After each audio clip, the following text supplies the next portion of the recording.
Welcome back, ladies and gentlemen, to No Limits Wrestling, and coming up next, it is the matchup you've been waiting for.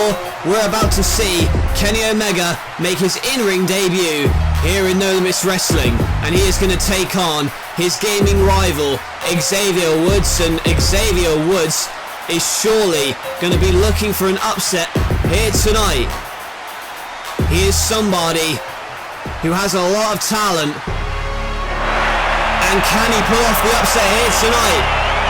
I can tell you one thing, Kenny Omega isn't going to take this match lightly, and he certainly will not take his match against Daniel Bryan lightly at WrestleMania.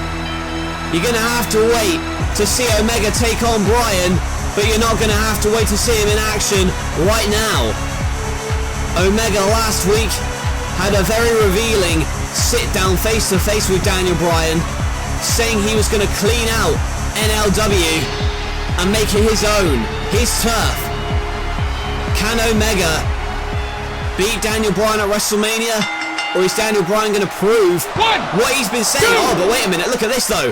Xavier was looking to get the upset early on, but Omega ducks the clothesline and a tiger suplex, and there's a kick to the skull. A fast-paced opener. Xavier Woods was looking for the upset early on, but he can't escape.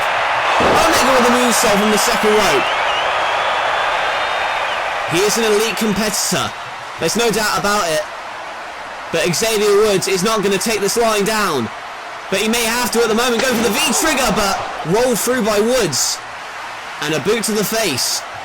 Could have busted his nose, and look at Woods, not wasting any time at all. He's walking the top rope like a tightrope. Here's the top elbow, but a kick out by Omega. Many wrestling fans have been waiting for this moment where they could see Kenny Omega step foot in an NLW ring. He did that 2 weeks ago, and here tonight makes his in-ring debut. There's a Kitaro Crusher. He's been called the best bout machine. He's been called the cleaner. But is he going to be able to defeat Daniel Bryan at WrestleMania? It looks like he's on his way to defeating Xavier Woods here with that delayed German suplex. Woods landed on his head, now off the ropes, pulls the trigger, and the V-trigger to the skull on his shoulders, and there is the one-winged angel. And Xavier Woods is the first to fall to Kenny Omega. Omega successful in his NLW debut here tonight. And that is just a preview of what I'm sure we're going to see at WrestleMania. And speaking of WrestleMania, there is the man that Kenny Omega will face at WrestleMania, Daniel Bryan.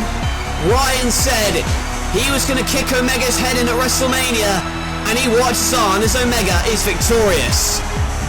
Omega with an impressive victory there, Daniel Bryan watching closely. Now last week folks, 2 huge tag team matches took place and both featured unwarranted beatdowns following the end of the match. Firstly, the Elders took on the Lucha Dragons. The Lucha Dragons defeated the Elders. However, Malenko and Wyndham in a fit of rage attacked the Lucha Dragons, leaving them laying out. That all stems from the fact that the Lucha Dragons feel that Wyndham and Malenko are old-fashioned and not keeping up with the times. The Elders on the other hand delivered an old-fashioned ass-whipping to the Lucha Dragons. Then later on in the night there was a rematch for the NLW Tag Team titles. The Riot Squad challenged the Broken Hardy Boys. The Riot Squad got intentionally disqualified when they knew they were going to lose the match. And then what we witnessed following that was sheer power from Hernandez, a border toss through the stage. Broken Matt Hardy broken even more right through that ramp. The Hardys last week brushed themselves off and on Metal issued a decree for WrestleMania and a tag team apocalypto for the NLW tag team titles. The Dudleys, Jimmy Havoc and Terry Funk answered the challenge originally, but how many more teams are going to be entered in that match? 2 teams that want to be in that match are the Riot Squad and the Elders, and after their confrontation earlier tonight, let's show you now the conclusion of the match between these 2 teams.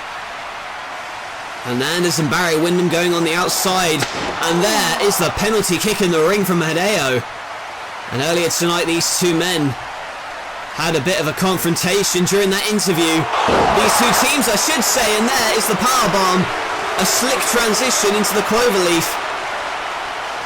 Both men, both teams feel that their beatdown of their respective teams last week were better, but here comes Kofi.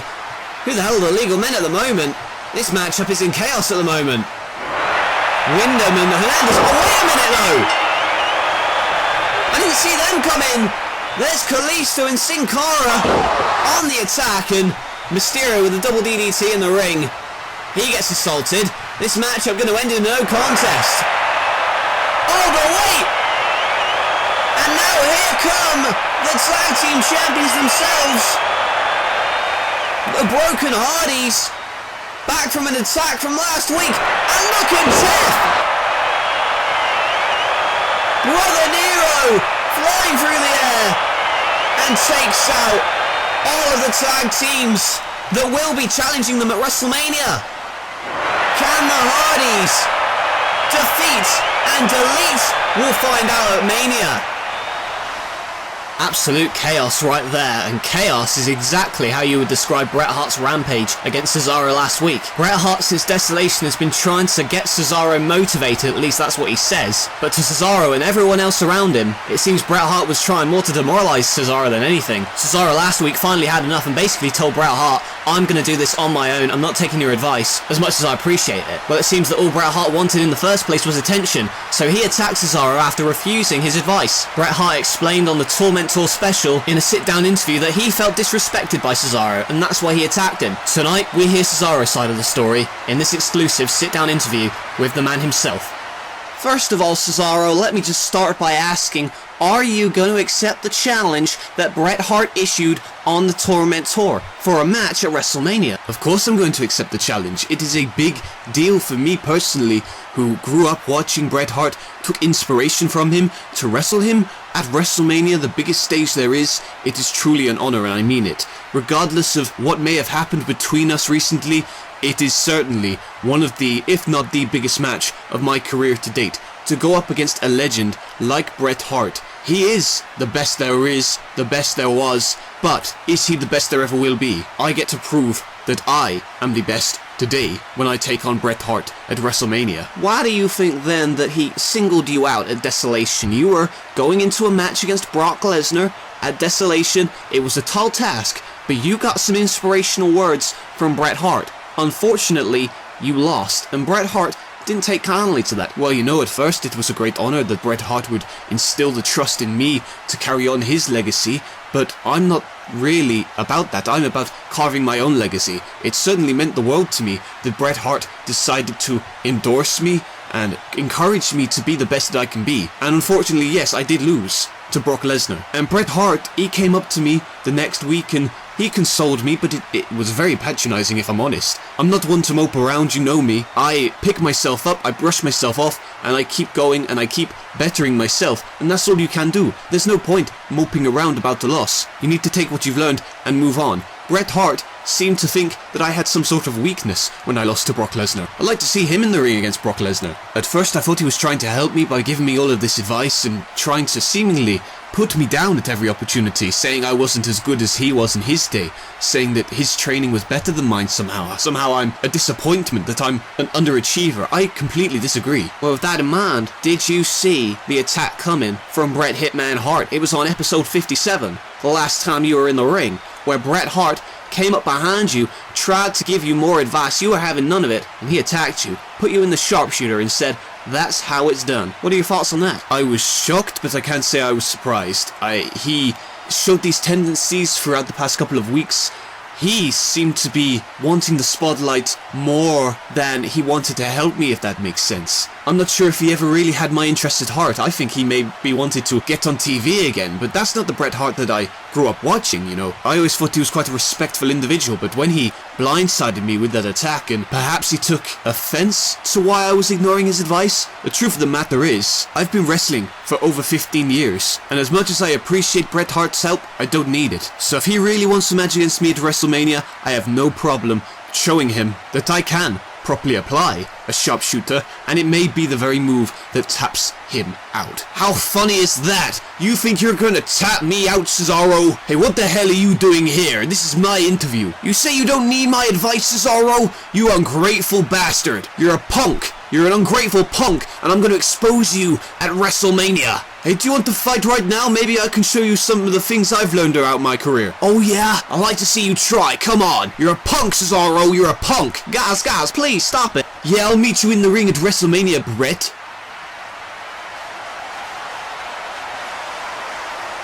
Tensions running high between Cesaro and Bret Hart. Tensions also running high between Sting and Bray Wyatt. Last week, let's be honest, the footage speaks for itself. Sting spoke for the first time in 20 months regarding Bray Wyatt, how he was set on fire inside the casket, remained silent, had no matches for 20 months, and now he is back. And he has stated that he wants to fight Bray Wyatt inside Hell in a Cell at WrestleMania. The match has been made official. Wyatt accepted the challenge. Sting, to our knowledge, is not here tonight, but Bray Wyatt is, and he's in the ring now to give a message to the man he faces inside Hell in a Cell at WrestleMania, Sting.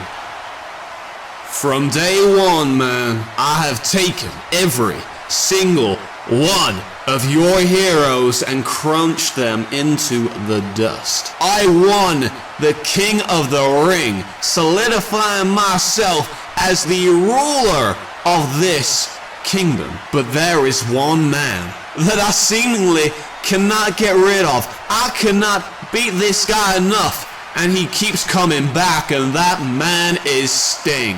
He is the only man to have beaten me decisively. But you see, what happened at the last WrestleMania was a fluke that I rectified when at Revenge 21 months ago I locked Sting in a casket, set it on fire, and if that wasn't enough of a statement, then I don't know what is, man. Sting, what clearer message do I have to send to you to get you to leave me alone? If you thought being locked with those flames engulfing your body was bad enough, just wait until WrestleMania 3, Sting. What I did to Cactus Jack, sending him flying 20 feet through the air, that's gonna be nothing compared to what I do to you inside Hell in a Cell. When at WrestleMania 3, I will expose you for the fraud that you are. But Sting, I will admit, there is a weakness. There is a weakness in the Wyatt family. And for too long, that weakness has allowed you to get the upper hand on me week after week. And I'm admitting on live TV tonight, that weakness is Kane. Why is it that every time Sting appears, Kane fails to protect the man who rules him, his leader, his God? When my disciples fail to follow their God's orders, something must be done. Last week, I asked AJ Lee and the Brood to stay out of the situation because I wanted to see what Kane could do to protect me. And needless to say, he failed miserably, man. Kane is a worthless piece of trash. And inside Hell in a Cell, I'm gonna show him and the entire world what Well, it sounds as if somebody, a monster perhaps, takes exception to what Bray Wyatt is saying. And it's been a long time since we've heard this music because he has been under the spell of Wyatt for months. But are we going to see Kane break free finally? No, oh my... That's Luke Harper. What is Luke Harper doing? Luke Harper with a discus lariat and now feeding Kane to Wyatt. And the sister Abigail to Kane. Kane is nothing more than a scapegoat for Wyatt's incapabilities of defeating Sting, for his insecurities. And he's taking out his frustration on Kane. And look at this now, the Brood hanging Kane upside down and hanging him out to dry. What is this about? Before I was so rudely interrupted, Kane, you are gone from the Wyatt family. You are dead to me. And you see this man, this mortal, hanging upside down before the presence of a god. At WrestleMania, Sting, this will be your fate. And all you can do now is run. Or you can follow the buzzards. Here's a scary, scary, powerful individual with a cult behind him who will do what he says at the drop of a hat. And apparently there is no allegiance to friends in this group. If the leader tells you to do something, you do it. And it appears that Luke Harper, after being dumped by the Sideshow and Rosemary, we saw last week Bray Wyatt trying to recruit Harper, and it appears that that has come to fruition. I fear for Sting inside Hell in a Cell at WrestleMania. And speaking of WrestleMania, Austin doesn't want to wait until that event to get his hands on CM Punk. He's still waiting in the parking lot for him to arrive. And still to come is our main event. Samoa Joe, the Samoan Submission Machine, takes on the Architect Seth Rollins. That is still to come tonight.